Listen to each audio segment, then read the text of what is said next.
Bugün dünyaya baxışda Rusiyadan Suriyaya dair qarışıq mesajlar gəlir. Hugo Chavez rəqibinə qarşı sui-qəsd aşkar etdiyini deyir. Respublikaçı siyasətçilər İllinois ştatında namizədlik uğrunda çarpışırlar. Dünyaya baxışda gündəlik xəbərləri sizə təqdim edirik. Amerikanın səsi, Washington. Rusiya BMT Təhlükəsizlik Şurasında beynəlxalq vasitəçi Kofi Annanın Suriyaya dair təqdim etdiyi sülh planına dəstək verməyə hazır olduğunu bildirib.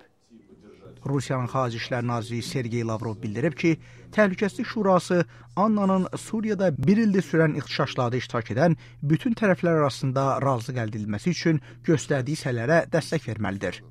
Lakin Lavrov qeyd edib ki, qətnamədə Rusiyanın uzun müddətdir müttəfiqi olan Suriya prezidenti Bəşar Əl-Əsəd hökumətinə ultimatum verilməməlidir.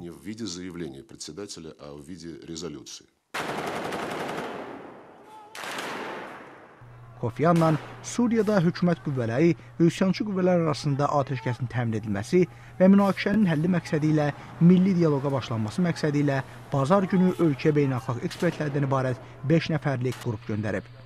Cənab Annanın sülh planının yalnız bəzi detalları məlumdur.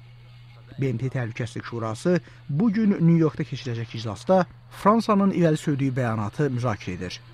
Fransanın təqdim etdiyi sənəddə Cənab Annanın sülh səylərinə dəstək verilir. Lakin deyilir ki, Suriya hökuməti onları qəbul etmədiyi təqdirdə Suriyaya qarşı bundan sonra daha ciddi ölçülər götürüləcək. Yüzlərlə polis zabiti dünən Fransanın Toulouse şəhərində Yəhudi məktəbində ravin və 3 uşağı qətlə yetirmiş adam axtarır.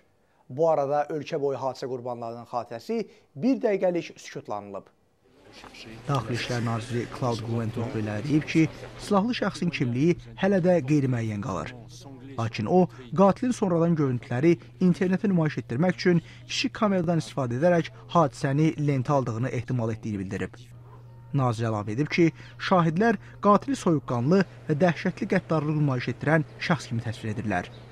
Cinayətdə şübhəli bilinən şəxsin ötən həftə Şimali Afrika və Karib əsilli 3 Fransalı əsgərin fərqli vaxtlarda qətlə yetirilməsində də əli olduğu ehtimal olunur.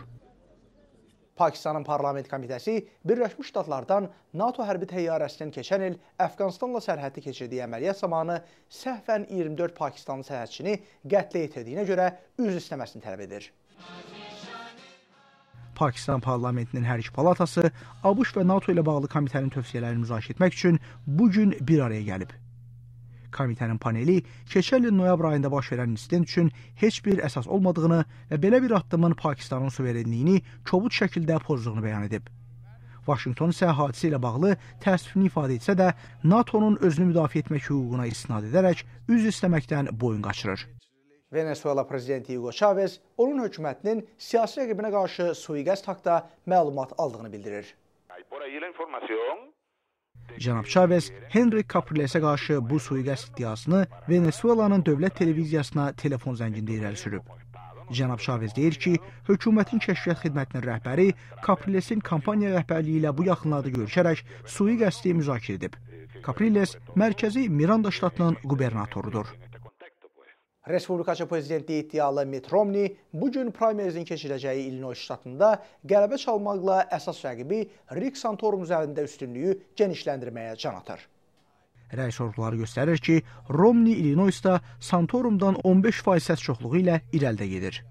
Bu ştat iddialıya partiya qurultayına gedəcək 69 nümayəndə bəxş edəcək ki, bu da Romney'nin namizədliyə doğru momentumunu gücləndirə bilər.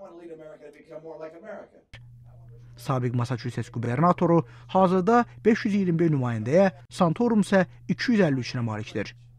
Günün mühüm xəbər və reportajlarını habelə bloqlarımızı Amerikanın Səsinin web-saytında izləməyi unutmayın. Ünvanımız 3w.amerikanansəsi.org-dur. Vaşinqtondan Amerikanın Səsinin televiziya studiyasından mən Əskər Möhsümoğlu sizinlə xudahafizləşirəm. Sağ olun.